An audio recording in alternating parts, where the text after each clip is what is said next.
அனைவருக்கும் தினம் ஒரு தகவல் சார்பாக இனிய வணக்கங்கள். இன்றைக்கி நம்ம பார்க்க போகிற பதிவு நாளை வந்திருக்கக்கூடிய சக்தி வாய்ந்த மகாலய அமாவாசை. புரட்டாசி மாதத்தில் வரக்கூடிய சர்வ அமாவாசை தான் மகாலய அமாவாசையாக நமக்கு அழைக்கப்படுது. ஆவணி மாத பௌர்ணமிக்கு அப்புறம் வரக்கூடிய பிரதமையிலிருந்து தொடங்கி அடுத்து வரக்கூடிய 15 நாட்களும் மகாலய பட்சமாக நமக்கு அழைக்கப்பட்டுச்சு. அப்படி மகாலய பட்சத்துடைய கடைசி நிறைவான ஒரு நாள் தான் மகாலய அமாவாசை. இந்த மகாலய பட்சத்துடைய 15 நாட்களுமே நம்முடைய முன்னோர்கள் பித்ருலோகத்திலிருந்து நம்முடைய குடும்பத்தை காண பூமிக்கு வருவதாக ஐதீகம். எப்பயுமே முன்னோர்கள் மகிழ்ச்சியாக இருந்தால் மட்டும்தாங்க பூமியில் இருக்கக்கூடிய அவங்க குடும்பத்தில் இருக்கவங்க எல்லாருமே சந்தோஷமாக மகிழ்ச்சியாக வாழ முடியும், நல்லா இருக்க முடியும் அப்படின்னு சொல்லிட்டு சாஸ்திரங்கள் சொல்லுது. அதனால தான் ஒவ்வொரு வருஷமே முன்னோர்களுடைய இருந்த திதினால் கணக்கில் வச்சு அந்த திதியானது கொடுக்கப்படுது. இது இல்லாமல் ஆடி அமாவாசை, தை அமாவாசை அப்படி எல்லா நாட்கள் நம்ம நிறைய முன்னோர்களுக்காக தர்ப்பணங்கள் பண்ணுறோம். எதற்காக இவ்வளோ ஒரு முக்கியத்துவம் இந்த மகாலய பட்சத்தில் அப்படின்னு கேட்டிங்கன்னா, இந்த மகாலய பட்ச காலத்தில் முன்னோர்கள் நம்ம அவங்களுடைய சந்ததியினர் யாராச்சும் அவங்களுக்கு தர்ப்பணத்துக்கு கொடுப்பாங்க, அவங்களுக்கான அந்த உணவுகள் எள்ளும் தண்ணீரும் விரைப்பது இது மாதிரிலாம் செய்வாங்கன்னு சொல்லிட்டு தர்ப்பணத்திற்காக எதிர்பார்த்து காத்திருப்பார்கள்னு சொல்லப்படுது. அதனால தான் இந்த நாட்களில் அவங்களை தவிக்க விடாமல் அவங்களுடைய ஆத்மாக்கள் சாந்தி அடையும் விதமாக நம்ம செய்யக்கூடிய சின்ன சின்ன வழிபாடுகள் நம்ம செஞ்சோன்னா இது நமக்கு மட்டும் கிடையாதுங்க, நம்முடைய குடும்பம் வருங்கால சந்ததியினர் எல்லாருமே ரொம்ப ரொம்ப நல்லா இருப்போம். இது நம்முடைய முன்னோர்கள் ஒரு தலைமுறை மட்டும் கிடையாது, கிட்டத்தட்ட ஒரு 27 தலைமுறையில் அதற்கு முன்னாடி உள்ள ஒரு 54 அப்படி நம்ம சொல்லிக்கிட்டே போகலாம். இது ஒரு இன்ஃபினிட்டி. எவ்வளோ பேர் நமக்கு தெரிஞ்சு விவரம் தெரிஞ்சு தெரியாமல் நம்முடைய முன்னோர்கள்லாம் இறந்து போயிருப்பாங்களோ அந்த எல்லா தலைமுறையினருக்குமே நீங்கள் இந்த மகாலயபட்ச நாளில் அமாவாசை நாளில் கொடுக்கக்கூடிய தர்ப்பணங்கள் வழிபாடுகள் இது எல்லாம் போய் சேருங்கிற ஐதீகம். அதனால் அத்தனை பேருடைய அந்த ஆசீர்வாதங்கள் நம்ம குடும்பத்துக்கு கிடைக்கிறப்ப ஒரு செகண்ட் போதுங்க, ஒரு நொடி பொழுது போதும், நம்முடைய கஷ்டங்கள் எல்லாமே அப்படியே மாயமாக மறைஞ்சு அப்படியே நமக்கே தெரியாமல் எல்லா விஷயங்களுமே நல்ல நல்ல விஷயங்களாகவே நம்ம குடும்பத்தில் நடக்க ஆரம்பிக்கும். அதனால தான் இந்த அமாவாசை தயவு செஞ்சு யாருமே தவற விடாதீங்க.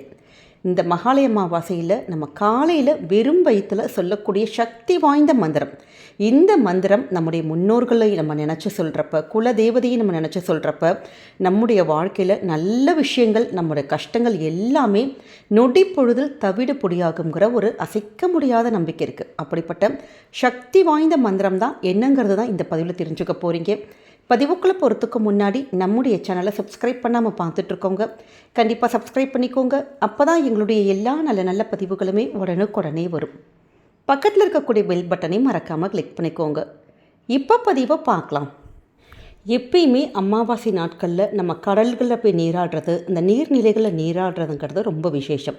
அதனால தான் கடல்லலாம் நம்ம நீராடி அப்படி திதி தர்ப்பணங்கள்லாம் கொடுக்க சொன்னாங்க. இப்போ அது மாதிரி போகிறதுக்கு வாய்ப்பு இருக்குது அப்படிங்கிறவங்க காலையில் போய் கடல்லையோ நீர்நிலைகளையோ போய் குளிச்சுட்டு வந்துடலாம். இப்போ சிட்டியில் இருக்கிறோம், நாங்கள் வீட்டு பக்கத்தில் தான் இருக்கிறோம், அப்படிலாம் பண்ண முடியல அப்படிங்கிறவங்க நாளைக்கு காலையில் நம்ம குளிக்கின்ற நீரில் இந்த 2 பொருளை மட்டும் கலந்து குளிங்க. ஏன்னா இப்படி கடல்னால் அதில் இருக்கக்கூடிய அந்த உப்பு தான் அதனுடைய ஸ்பெஷலி. ஏன்னா இந்த ஒரு கல்லுப்பு கலந்து நம்ம குளிக்கிறப்ப நம்முடைய வாழ்க்கையில் இருக்கக்கூடிய அந்த பீடை கெட்டது வேறு ஏதாவது ஒரு கெட்ட விஷயங்கள், அதாவது வெளியிலேருந்து வரக்கூடிய விஷயங்கள் மட்டும் கெடுதல் கிடையாது, நம்ம மனசுக்குள்ளே இருக்கக்கூடிய தேவையில்லாத அழுக்குகள், அந்த எதிர்மறை எண்ணங்கள், இது எல்லா நெகட்டிவ்ஸுமே போக்குறது தான் கல்லுப்பு. அதனால தான் கல்லுப்பு வச்சு இது மாதிரி அமாவாசை நாட்களில் நம்ம குளிக்கிறப்ப நீங்கள் இல்லாட்டி நம்ம மாதத்துக்கு ஒரு முறை, இப்படி வாரத்துக்கு ஒரு முறை, இல்லை ஞாயிற்றுக்கிழமை மட்டும், அப்படி எப்பெல்லாம் உங்களுக்கு சான்ஸ் கிடைக்குதோ அப்போல்லாம் கல்லுப்பு மட்டும் கலந்து அப்படி குளிக்க ஆரம்பித்து பாருங்கள். நல்ல உடம்பு மனசு எல்லாமே நமக்கு கிளென்சிங் ஆகும். அதோடு கூட கொஞ்சமாக உங்கள் கிட்ட தர்பை இருக்குன்னா தர்பை கொஞ்சம் 2 புல் அது சேர்த்து போட்டுக்கலாம். இப்போ தர்பை எங்கள் கிட்ட இல்லை அது மாதிரி இருக்கிறவங்க 2 துளசி இலைகள் மட்டுமாச்சும் நீங்கள் நாளைக்கு இந்த துளசி இலைகளும் ப்ளஸ் நம்ம கல்லுப்பு 2ம் கூடி கலந்து நம்ம சேர்ந்து குளிக்கிறப்ப நமக்கு எப்படிப்பட்ட அந்த பீடைகள் நமக்கு நிச்சயமாக நீங்குங்க, தரித்திரங்கள்லாம் விலகும். நமக்குள்ளே ஏதாவது பிளாக்ஸ் இருந்தால் கூட ஒரு பணவரவுக்காக இருக்கும், இல்லாட்டி வேறு ஏதாவது ஒரு நல்ல ஒரு ஸ்டெப் எடுக்க, ஒரு போல்டான ஒரு டெசிஷன்ஸ் எடுக்க நமக்குள்ளே ஏதாவது ஒரு தடையாக இருக்குது அப்படிங்கிறவங்க கூட இது மாதிரி நம்ம பண்ணுறப்ப அந்த தடைகள் எல்லாமே நிவர்த்தி பண்ணுறது தான் நமக்கு இந்த கல்லுப்பு குளியல். அதனால் நாளைக்கு காலையில் முதல் வேலையாக நீங்கள் உங்களுக்கு வீட்டில் குளிக்கின்ற குளிக்கின்ற நம்முடைய குழந்தைகள் இருக்காங்க, பெரியவங்க இருக்காங்கன்னா எல்லார் குளிக்கிற அந்த பக்கெட்லேயும் ஒரு சாஸ்திரத்துக்கு 2 கல்லுப்பும் கொஞ்சோண்டு துளசி இல்லாட்டி தர்ப்பை மட்டும் போட்டு அப்படி குளிக்க சொல்லுங்கள். இது ரொம்ப ரொம்ப விசேஷமான பலன்கள். அதுவும் இந்த மகாலய அமாவாசைக்கு நல்ல அதீத பலன்கள் கொடுக்கும். அதே மாதிரி நம்ம காலையில் குளித்து முடிச்சுட்டு வந்த கையோட சொல்லக்கூடிய சக்தி வாய்ந்த மந்திரம்.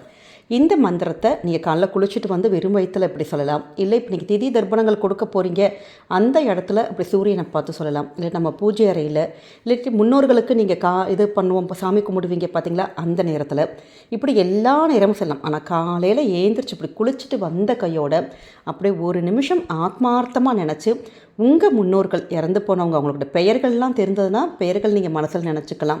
உங்கள் தாத்தா பாட்டி அவங்களுக்கு முன்னாடி இருக்கிறவங்க அப்படி யாரெல்லாம் உங்களுக்கு உங்கள் ஃப்ரெண்ட்ஸு, உங்கள் டீச்சரு, இல்லை உங்கள் நம்ம வீட்டில் இருக்கக்கூடிய ஏதாவது ஒரு பெட் அனிமல் அப்படி எதோ உங்களுக்கு இறந்து போயிருக்காங்க அப்படின்னப்ப அந்த ஆத்மாக்கள் எல்லாருமே சாந்தி அடையணும், இந்த உலகத்தில் எல்லாருமே ரொம்ப நல்லா இருக்கணும் அப்படின்ட்டு மனசில் ஆத்மார்த்தமாக வேண்டிட்டு சொல்லக்கூடிய சக்தி வாய்ந்த மந்திரம் ஓம் சர்வ பித்ரு தேவதாப்யோ நமக.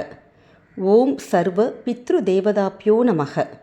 ஓம் சர்வ பித்ரு தேவதாப்யோ நமக. இந்த ஒரு மந்திரமானது பித்ரு பட்சத்தின் போது முன்னோர்களுக்கு தர்ப்பணம் செய்கிறாங்க பார்த்தீங்களா, அந்த நேரத்தில் சொல்லக்கூடிய ஒரு மந்திரம்.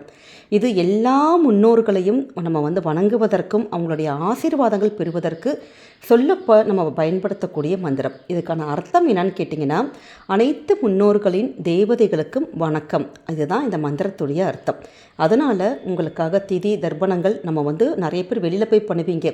சிலர் வீட்டிலே எள்ளும் தண்ணீரும் கூட இறப்பீங்க. அப்போ கூட இந்த ஒரு மந்திரத்தை சொல்லி நீங்கள் வழிபட்டு பாருங்கள். அதாவது எல்லா முன்னோர்களுடைய அந்த பரிபூர்ண ஒரு ஆசீர்வாதம் நமக்கும் நம்ம குடும்பத்துக்கும் நிச்சயமாக கிடைக்குங்க.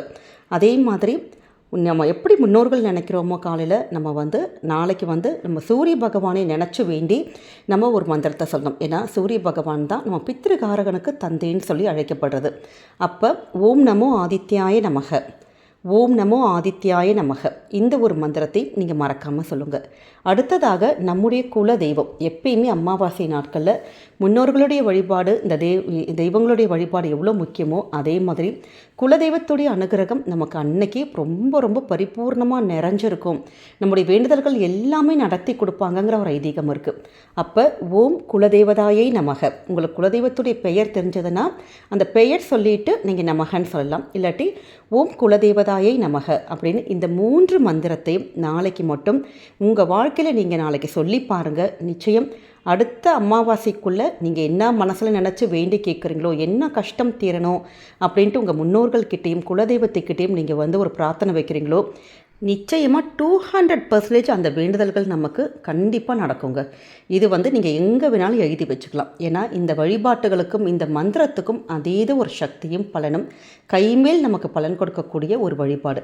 அதனால் ரொம்ப ஒரு எளிமையான விஷயம்தான். கண்டிப்பாக நாளைக்கு காலையில் இது மாதிரி கல்லுப்பு குளியல் பண்ணிவிட்டு இந்த ஒரு 3 மந்திரத்தை நீங்கள் சொல்லுங்கள். நீங்கள் சொல்கிறது மட்டும் இல்லாமல் உங்கள் வீட்டில் குட்டி குழந்தைங்கள பெரிய பசங்க அப்படி இருக்காங்க, கணவர் பெரியவங்க யார் இருந்தாலுமே அவங்கள இந்த மந்திரத்தை சொல்லி வழிபட சொல்லுங்கள். அவங்களுக்கும் நம்முடைய முன்னோர்களுடைய அனுகிரகம் என்றைக்குமே கிடைக்குங்க. அதனால் நிச்சயம் இதை மறக்காமல் பண்ணுங்கள். நம்முடைய கமெண்ட் செக்ஷனில் உங்களுடைய குல தெய்வத்துடைய பெயரை பதிவிடுங்க. குலதெய்வத்துடைய அனுகிரகம் உங்களுக்கும் உங்கள் குடும்பத்துக்கும் என்றைக்குமே பரிபூர்ணமாக நிறைஞ்சிருக்கும்.